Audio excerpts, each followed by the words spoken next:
Good evening guys. Last लेक्चरमध्ये आपण multistage amplifier बघितलं. त्याच्यामध्ये व्होल्टेज गेनचा फॉर्म्युला डी बीमध्ये बघितला ऑडिओ ॲम्प्लिफायरचा. नंतर पॉवर म्हणजे नंतर काय पॉवर गेन बघितला डी बीमध्ये. आणि याच्यावरनं आपण काय केलं की 2 एक्झाम्पल पण बघितले. ओके, तर आता बघूया कपलिंग मेथड्स. तर याच्यामध्ये बघा, basically coupling circuit is necessary to avoid the shift of operating point to block DC reverse current flow and to couple AC signal. Coupling circuit is designed according to frequency response, impedance matching and type of input signal. तर आपल्याला काय तर basic आपल्याला J coupling circuit आहे ते necessary खूप गरजेचं आहे सर्किटमध्ये. कशाला? जो ऑपरेटिंग पॉईंट आहे तो ऑपरेटिंग पॉईंटची शिफ्टिंग होण्यासाठी, म्हणजे तो ऑपरेटिंग पॉईंटला शिफ्ट होऊ देत नाही कपलिंग मेथड. तर त्याच्यामध्ये काय होतं तर ते आपल्याला अवॉइड करता येतं.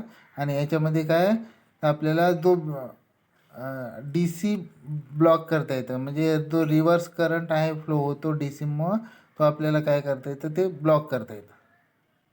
आणि याच्यानंतर काय म्हणजे आपल्याला जे ए सी सिग्नल आहे त्याची काय करता येतं कपलिंग करता येतं, म्हणजे डायरेक्टली तो इनपुटला जोडता येतो. आणि मेन म्हणजे काय जो D C reverse current flow आहे तो ब्लॉक करता येतं कपलिंग मेथड वापरून. ओके, नंतर मग कपलिंग सर्किट जे आहे ते डिझाईन केलेलं असतं. मग कशाचा वापर करून, म्हणजे ते डिझाईन केलेलं असतं फ्रिक्वेन्सी रिस्पॉन्सवरनं, नंतर फ्रिक्वेन्सी मॅचिंगवरनं, फ्रिक्वेन्सी रिस्पॉन्स, नंतर इम्पिडन्स मॅचिंग आणि टाईप ऑफ इनपुट सिग्नल. याच्यावरून त्याची कपलिंगचे जे आहे कपलिंग सर्किट जे टाईप पडतात त्याची डिझायनिंग केली जाते. क्लिअर? आता बघूया, there are 4 methods of amplifier coupling. 4 method आहेत ॲम्प्लिफायर कपलिंगच्या. तर पहिला आहे R C coupling, second one is impedance coupling, third one is transformer coupling आणि fourth one is direct coupling. तर 4 टाईप आहेत. कोणता? आर सी कपलिंग आहे, impedance coupling second, third one transformer coupling, fourth one direct coupling. तर बघूया आपण one by one बघूया. Let us see each type with their advantages, disadvantages and typical application. तर आपण काय बघायचं ते प्रत्येक टाईपचं आपल्याला डिस्क्रिप्टिव्ह आपण डिटेलमध्ये काय आपण त्याचं फंक्शनिंग बघणार आहोत. तर त्याच्यामध्ये त्याचे ॲडव्हान्टेजेस बघणार आहोत, डिसॲडव्हान्टेज बघणार आहोत आणि टिपिकल त्याचे ॲप्लिकेशन पण बघणार आहोत. तर पहिलं स्टार्ट करूया R C coupling. Clear? R C coupling start करूया लगेच. हां, तर बघूया R C coupling. The collector load resistance that is R C and the coupling capacitor CC form a coupling circuit as shown in the figure 3.3a. This type of coupling is more popular in audio amplifiers. तर काय जे collector load resistor आहे R C आणि coupling capacitor जो आहे C C, तर याचं जो कपलिंग फॉर्म होते त्याला काय बोलते, कपलिंग सर्किट फॉर्म होतं त्याला बोलतात आर सी कपलिंग. ते आपल्याला डायग्राम एमध्ये दाखवलेलं आहे. तर आता बघूया आपण फर्स्ट स्टेज ॲम्प्लिफायर. बघा, हे 2 स्टेज ॲम्प्लिफायरची कपलिंग कसं केलेलं आहे. बघा, पहिलं बघा की इनपुट दिलं आहे, नंतर कपलिंग कॅपॅसिटर घेतलं आहे, नंतर काय केलं आहे, नंतर व्होल्टेज डिवायडर बायसाठी रेजिस्टर लावले, 2 रेजिस्टर. नंतर नेक्स्ट काय केलं, कलेक्टरला एक रेजिस्टर लावले, त्याला नाव दिलं आहे R C, that is collector load resistance बोलतात आर सी. नंतर त्या जो कलेक्टर आहे पहिल्या ट्रान्झिस्टरचं त्याचं जो आउटपुट आहे, नंतर ते आउटपुट दिलं कॅपॅसिटरच्या एका प्लेटला, नंतर त्याचं दुसरी प्लेट जोडली दुसऱ्या ॲम्प्लिफायर म्हणजे जो ट्रान्झिस्टर आहे त्याच्या बेसला, राईट. आणि ते पहिल्या ट्रान्झिस्टरचा जो इमिटर आहे, इमिटरला एक रेजिस्टर लावून त्याच्या अक्रॉस कॅपॅसिटर लावून ग्राउंड केलेलं आहे. नंतर सेकंड स्टेजमध्ये पहिल्या कलेक्टरचं जो आउटपुट आहे कॅपॅसिटर सी सी थ्रू काय केलेलं आहे, दुसऱ्या ट्रान्झिस्टरच्या इनपुटला दिलेलं आहे बेसला, नंतर त्याला पण व्होल्टेज डिवायडर बायसिंग केलेली आहे. नंतर दुसऱ्याचा जो आउटपुट आहे, दुसऱ्याचा जो कलेक्टर आहे त्याला लावलं आहे पुन्हा एक रेजिस्टर, दॅट तो collector resistors R C, collector load resistor बोलतात त्याला. आणि इमिटरला पुन्हा एक RE रेजिस्टर लावला आहे आणि नंतर त्याच्या अक्रॉस कॅपॅसिटर लावून ते ग्राउंड केलेलं आहे आणि त्याचा जो आउटपुट आहे सेकंड ट्रान्झिस्टरचा तो कलेक्टरच्या अक्रॉस घेतलेला आहे आणि त्याच्यामध्ये काय लावलं आहे, कॅपॅसिटर लावलेला आहे. ओके. मग हे जे याच्यामध्ये बघा तुम्हाला डॅश म्हणून दाखवलं आहे. पहिल्या जो ट्रान्झिस्टरचा कलेक्टरचा जो रेजिस्टर आहे, कलेक्टर लोड रेजिस्टर, आणि नंतर आपण जे इनपुट देणार आहोत कॅपॅसिटर थ्रू, आणि जो कॅपॅसिटर वापरला आहे CC, मग तो RC आणि CC याला काय बोलतात, RC कपलिंग बोलतात. Got it. Okay then. आता नंतर ते सेकंड डायग्राम बघूया आपण. तर सेकंड डायग्राममध्ये कसं होतं बघा, की आपण AC इनपुट दिलं, राईट, डायरेक्ट दाखवलं पहिल्या स्टेजमध्ये. तर बेसचा जो सेक्शन आहे तो आपण दाखवलेला नाही आहे. नंतर ते बेसचं सेक्शन नाही दाखवल्यामुळं काय बघा, तर त्याचा जो आउटपुट आहे तो AC आउटपुट असणार आहे. मग तो AC आउटपुट कुठे येतं, पहिल्या ट्रान्झिस्टरच्या कलेक्टरला येतं आणि नंतर कॅपॅसिटर तिथं लावलेलं असल्यामुळं काय होतं, कपलिंग कॅपॅसिटर लावलं आहे. मग कपलिंग कॅपॅसिटर ACला काय ॲज अ क्लोज स्विच म्हणून काम करतं, म्हणजे AC पास करतं तिथलं. आणि जो DC आहे तो आपण प्लस VCCला दाखवलं, तर DC काय करतं, ब्लॉक करतं, राईट. म्हणजे तिकडं VCC जो आहे तर VCCचा जो व्होल्टेज आहे तर रिव्हर्स व्होल्टेज तो इकडं रिव्हर्स करंट येऊ देत नाही, तो ब्लॉक करून टाकतं. डायरेक्ट AC पाठवतं कुठनं, जे पहिल्या ट्रान्झिस्टरचा आउटपुट आहे कलेक्टरवरनं तो. मग तो सेकंड ट्रान्झिस्टरच्या इनपुटला बेसला दिलेला आहे. इथं व्होल्टेज डिवायडरचे रेजिस्टर दाखवलेलं नाही, फक्त आपण सिग्नल कसं पास होतं ते दाखवलं. ओके. नंतर नेक्स्टमध्ये काय, नंतर नेक्स्ट जो ट्रान्झिस्टर आहे त्याचा जो आउटपुट आहे ते म्हणजे लोड रेजिस्टर आहे आणि नंतर कपलिंग कॅपॅसिटर लावून आउटपुट घेतलेला असतो. आणि पहिलं जो ट्रान्झिस्टर आहे तो इमिटरच्या अक्रॉस काय लावलेला आहे, एक रेजिस्टर आणि त्याच्या पॅरललमध्ये कॅपॅसिटर. ते काय करतं, ते गेन स्टॅबिलाईज करण्याचं काम करतं, क्वेश्चन पॉईंट फिक्स करण्याचं काम, स्टॅबिलाईज करण्याचं काम. ओके. आणि गेन पण कॉन्स्टंट ठेवतो, गेन कमी होऊ देत नाही. Got it. एवढं कळालं. म्हणजे कपलिंग कॅपॅसिटर काय करतं, जे इनपुट आणि आउटपुटमध्ये आयसोलेशन, म्हणजे ते जे रिव्हर्स DC व्होल्टेज आहे सेकंड स्टेजकडनं इकडं येणारं फर्स्ट स्टेजकडे, तो ब्लॉक करतं कपलिंग कॅपॅसिटर. म्हणून RC कपलिंग खूप इम्पॉर्टंट आहे. ओके. तर बघूया याच्यात काय नंतर, the frequency response of RC coupling. तर पहिला अगोदर बघूया फ्रिक्वेन्सी रिस्पॉन्स कसं येतं RC कपलिंगमध्ये. तर the frequency response of RC coupled amplifier is shown by the figure 3.4. It also shows the experimental setup of this purpose. तर आपल्याला फ्रिक्वेन्सी रिस्पॉन्स बघायचा RC कपल्ड ॲम्प्लिफायरचं डायग्राममध्ये दाखवलेलं आहे. त्याच्यामध्ये बघा एका आपण सिग्नल जनरेटर घेतलं आहे. ते सिग्नल जनरेटरचा जो सिग्नल आहे ते ॲम्प्लिफायरला दिलं आहे, ॲम्प्लिफायरच्या इनपुटला.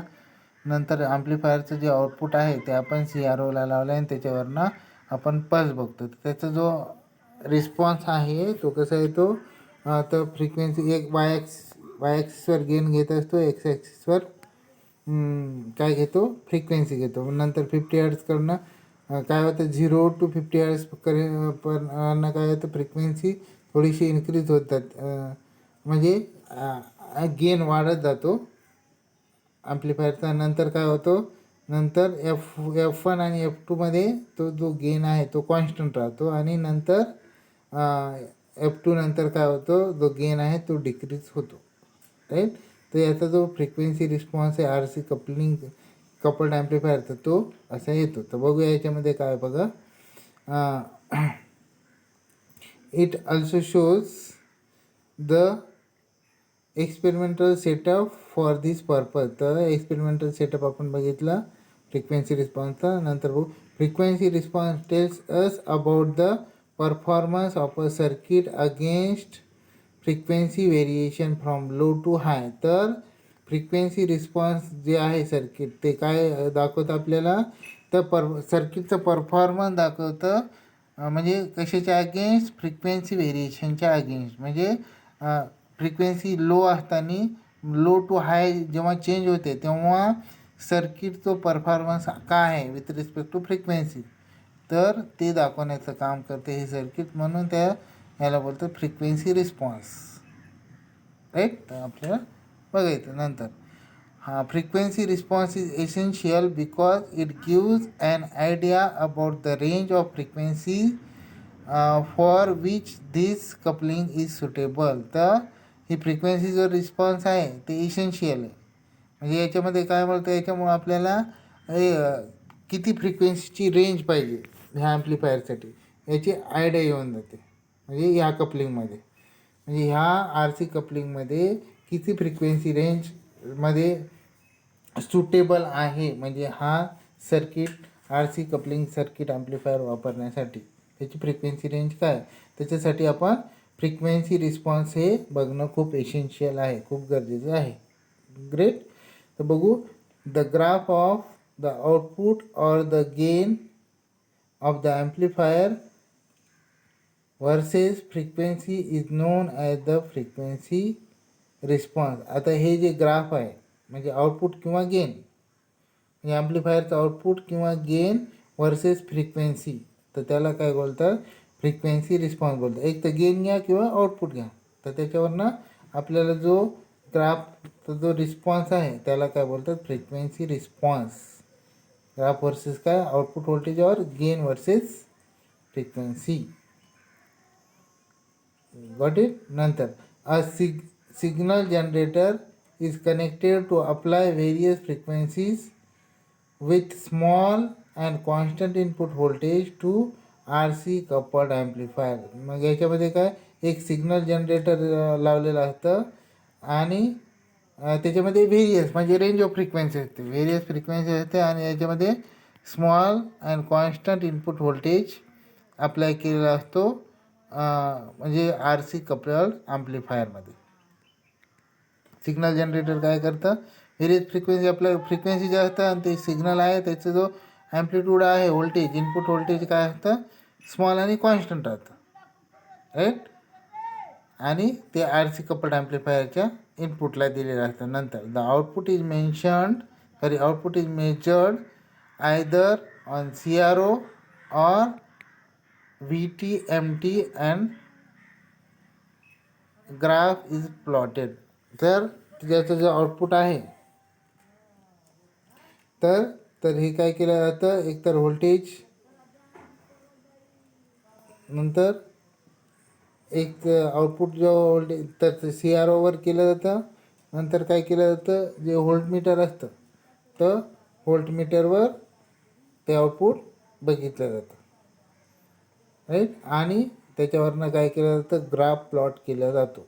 नंतर the curve shows the 3 dB curve it falls below F1 and F2. तर नंतर 3 dB जो कर्व आहे तर त्याच्यानंतर F2 आणि F1 नंतर F1च्या अगोदर काय होतं, फॉल होतं आणि नंतर F2 नंतर फॉल होतं.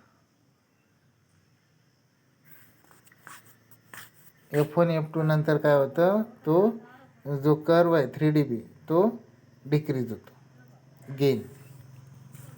तर बघूया नंतर the frequency response is flat from 50 hertz to 20 kHz. तर याच्यामध्ये ग्राफवरनं आपल्याला काय 3 dB रिस्पॉन्स, तर याच्यामध्ये जे फ्रिक्वेन्सी रिस्पॉन्स आहे तो फ्लॅट आहे, त्याच्यामध्ये 50 हर्ट्ज आणि 20 kHzच्या रेंजमध्ये. But it is poor below 50 hertz. तर हे जे आहे ते जे फ्रिक्वेन्सी रिस्पॉन्स आहे 50 हर्ट्जपेक्षा जर कमी असेल, त्याच्या बिलो असेल तर त्याचा जो रिस्पॉन्स आहे तो पुअर असतो. अँड 20 kHzच्या अबोव जे आहे तो फ्रिक्वेन्सी रिस्पॉन्स आहे पण प्युअर असतो, म्हणजे पुअर असतो. म्हणजे फ्रिक्वेन्सी रिस्पॉन्स फ्लॅट किंवा असतो 50 हर्ट्ज टू 20 kHz या रेंजमध्ये, आणि पुअर कधी असतो बिलो 50 हर्ट्ज आणि अबोव 20 kHz. नंतर the gain of the amplifier is falling below 50 hertz and above 20 kHz. तर आपण ग्राफमध्ये बघितलं तर ॲम्प्लिफायरचा जो गेन आहे तो 50 हर्ट्जच्या बिलो काय होतं, डिक्रीज होतं म्हणजे फॉल होतं आणि नंतर 20 किलोहर्टच्या नंतर अबो गेलं की ते काय होतं गेन फॉल होतं राईट. नंतर this curve can be explain as follow. मग ते जे कर्व आहे ते आपण एक्सप्लेन कसं केलेलं आहे ते बघूयात. पहिला आहे at lower frequencies below 50 hertz reactance of coupling capacitor C C is high because it is given by. तर याच्यामध्ये बघा लो फ्रिक्वेन्सीला काय होतं तर म्हणजे बिलो 50 हर्ट्सच्या फ्रिक्वेन्सीला तो कॅपॅसिटर जो कपलिंग कॅपॅसिटर आहे त्याचा जो रिॲक्टन्स आहे तो हाय होतो. तो काय होतो तर त्याची जर कॅपॅसिटरची जर फ्रिक्वेन्सी म्हणजे जर सर्किटचा रिॲक्टन्स म्हणजे कॅपॅसिटर कपलिंग कॅपॅसिटरचा जर कमी असेल तर त्याचा जो रिॲक्टन्स असणार आहे सॉरी जर सर्किटची फ्रिक्वेन्सी जर कमी असेल तर कपलिंग कॅपॅसिटरचा जो रिॲक्टन्स आहे तो जास्त असतो. म्हणजे तर त्याच्यामध्ये बिकॉज इट इज रेसिप्रोकल म्हणजे याच्यामध्ये रिॲक्टन्स ऑफ कॅपॅसिटर बघा एक्स सी काय 1/2πfc. जर फ्रिक्वेन्सी कमी असेल डिनॉमिनेटरला आहे राईट म्हणजे त्याचा जो रिॲक्टन्स आहे तो काय असणार आहे हाय असणार आहे. फ्रिक्वेन्सी जास्त असेल तर त्याचा जो रिॲक्टन्स असणार आहे तो कमी असतो राईट. ही पहिली कंडिशन म्हणजे therefore more voltage drop takes place across it which reduces the input thus output is poor. मग जर काय होतं व्होल्टेज जास्त व्होल्टेज ड्रॉप काय होतं त्याच्या अक्रॉस डेव्हलप होतं केव्हा जेव्हा त्याची जर फ्रिक्वेन्सी असेल म्हणजे सर्किटची फ्रिक्वेन्सी लोअर दॅन काय असेल 50 हर्ट्ज असेल तर जास्त व्होल्टेज काय होतं त्याच्या अक्रॉस ड्रॉप होतो आणि त्याच्यामुळं जे ते आउटपुट जो व्होल्टेज आहे ते काय होतं रिड्यूस होतं which reduces the input thus output is poor. मग त्याच्यामुळं जर कमी फ्रिक्वेन्सी असेल तर इनपुट रिड्यूस करतं आणि आता जास्त व्होल्टेज ते ड्रॉप त्याच्या अक्रॉस डेव्हलप होतो आणि आउटपुट जो आहे त्याच्यामुळं पुअर मिळतो आपल्याला. नंतर similarly emitter bypass capacitor C E is less effective at this frequency. मग लो फ्रिक्वेन्सीला जो आहे तो जो कॅपॅसिटर बायपास कॅपॅसिटर वापरला आहे इमिटरचा तो पण काय तो लेस इफेक्टिव्ह होता आणि त्याच्यामुळं तुमचा जो गेन आहे सर्किटचा तो पण लेस येणार आहे. ओके. नंतर नेक्स्ट अबो 20 किलो हर्ट्ज. मग 20 किलो हर्ट्जच्या वर काय होतं बघा the coupling capacitor behaves as a short circuit. जर फ्रिक्वेन्सी जास्त झाली 20 kilo hertz the coupling capacitor काय करतं तो ॲज अ शॉर्ट सर्किट म्हणून काम करायला लागतो because it's reactance is negligible. जर फ्रिक्वेन्सी जर जास्त असेल तर त्याचा रिॲक्टन्स काय होतं एकदम कमी होतो आणि तो शॉर्ट सर्किट काम करतो. म्हणजे तर हाय फ्रिक्वेन्सीला म्हणजे it works as a short circuit. मग शॉर्ट सर्किट म्हणून काय करतं त्याचा रिॲक्टन्स निग्लिजिबल राहतो. मग which increases the loading effect on the next stage. मग त्याच्यामुळं काय होतं तो जो लोडिंग इफेक्ट आहे तो काय करतो इन्क्रीज करतो नेक्स्ट स्टेजमध्ये. Similarly, inter-electrode capacitance from the collector to base becomes effective. Equivalent capacitive reactance is low and मग त्याच्यामुळं काय होतं की जो इंटर इलेक्ट्रोड कॅपॅसिटन्स आहे त्याच्यामध्ये कलेक्टर टू बेसमध्ये का तर ते रिव्हर्स बायसमध्ये असतात म्हणून म्हणजे तो इंटर इलेक्ट्रोड कॅपॅसिटन्स पण ते काय होतं तो इफेक्ट करतो राईट. आणि मग त्याचा जो इक्वलंट कॅपॅसिटिव्ह रिॲक्टन्स आहे तो पण लो होतो आणि मग is low which give the negative feedback and it affect the gain of amplifier. मग त्याच्यामुळं काय होतं जर ते इंटर इलेक्ट्रोड आहे ना कॅपॅसिटन्स त्याचं कलेक्टर टू बेस मग ते त्याच्यामुळे इक्वॅलंट टू ते कॅपॅसिटिव्ह जो रिॲक्टन्स आहे सर्किटचं त्याच्या इक्वल होतं आणि मग त्याच्यामुळं काय होतं की कॅपॅसिटिव्ह रिॲक्टन्स लो होतो आणि मग त्याच्यामुळं काय होतं की जो निगेटिव्ह फीडबॅक आहे मग त्याच्यामुळे निगेटिव्ह फीडबॅक मिळतं आणि it affects the gain of amplifier. Negative feedback जर मिळालं तर गेन काय होतं सर्किटचा गेन डिक्रीज होतो. ओके. मग सर्किटचा गेन डिक्रीज होता. नंतर नेक्स्ट काय, third stage at mid frequency range म्हणजे 50 हर्ट्ज टू 20 किलोहर्ट्ज. मग मिड फ्रिक्वेन्सी रेंजला काय 50 हर्ट्ज टू 20 किलोहर्ट्जच्या रेंजमध्ये both these effects cancel each other and the gain is improve and remains constant. ह्या रेंजमध्ये 50 हर्ट्ज टू 20 किलोहर्ट्जमध्ये काय होतं, दोन्ही ज्या इफेक्ट आहेत, पहिलं बघितलं की कॅपॅसिटन्स कमी, रिॲक्टन्स काय जास्त, आणि दुसऱ्यामध्ये रिॲक्टन्स कमी. तर ह्या दोन्ही रेंजमध्ये काय होतं, दोन्ही ज्या इफेक्ट आहेत ते कॅन्सल इच अदर होतात आणि जे आपल्याला गेन मिळतं ते गेन इम्प्रूव्ह होतं ॲम्प्लिफायरचा आणि आपल्याला तो गेन काय होतो कॉन्स्टंट मिळतो आणि ग्राफ कॉन्स्टंट मिळतो. ओके. आता ॲडव्हान्टेजेस बघूया याचं. ॲडव्हान्टेज पहिला आहे R C coupled amplifier is suitable only for audio frequency audio frequency signal that is 20 hertz to 20 kilohertz. हे आर सी कम्प्ली ॲम्प्लिफायर आहे, फक्त ऑडिओ फ्रिक्वेन्सीला सुटेबल. त्याची फ्रिक्वेन्सी रेंज काय 20 हर्ट्ज टू 20 किलोहर्ट्जच्या रेंजसाठी वापरलं जातं. नंतर soldering of R C is convenient and cost of the coupling network is least expensive. तर जी सोल्डरिंग आहे आर सीची सोल्डरिंग ही कन्व्हिनियंट आहे म्हणजे सोपी आहे आणि त्याच्यामुळे जे कपलिंग नेटवर्कची जी कॉस्ट आहे ती खूप कमी आहे, म्हणून ते हे एक ॲडव्हान्टेज आहे. नंतर it is useful in record players. नंतर sound section of amplifier etcetera. मग हे कुठं युजफुल होतं, रेकॉर्ड प्लेअरमध्ये, नंतर साऊंड सेक्शनमध्येच्या ॲम्प्लिफायरमध्ये म्हणजे ऑडिओ ॲम्प्लिफायरमध्ये. ओके. नंतर याचं डिसॲडव्हान्टेज काय, it is not useful for R F that is radio frequency. नंतर इम्पिडन्स मॅचिंग इज पुअर. तर याचं डिसॲडव्हान्टेज म्हणजे काय, रेडिओ फ्रिक्वेन्सीसाठी याचा यूज होत नाही आणि आता ऑडिओ फ्रिक्वेन्सीमध्ये म्हणजे काय वापरतात, आर सी कपल्ड ॲम्प्लिफायर वापरतात. आणि नंतर याच्यामध्ये इम्पिडन्स मॅचिंग जी आहे याच्यामध्ये ती इम्पिडन्स मॅचिंग ही पुअर आहे, low quality. Impedance matching is poor. Got it. तर इम्पिडन्स मॅचिंग पुअर असल्यामुळं तर ते डिसॲडव्हान्टेज आपल्याला ओव्हरकम करण्यासाठी इम्पिडन्स कपलिंग आपण बघत असतो. ते काय आपण नेक्स्ट लेक्चरमध्ये बघूया. ओके. याच्यामध्ये कोणाला काही क्युरी असेल तर बिंदास विचारू शकतात. ओके. तर स्टॉप करू.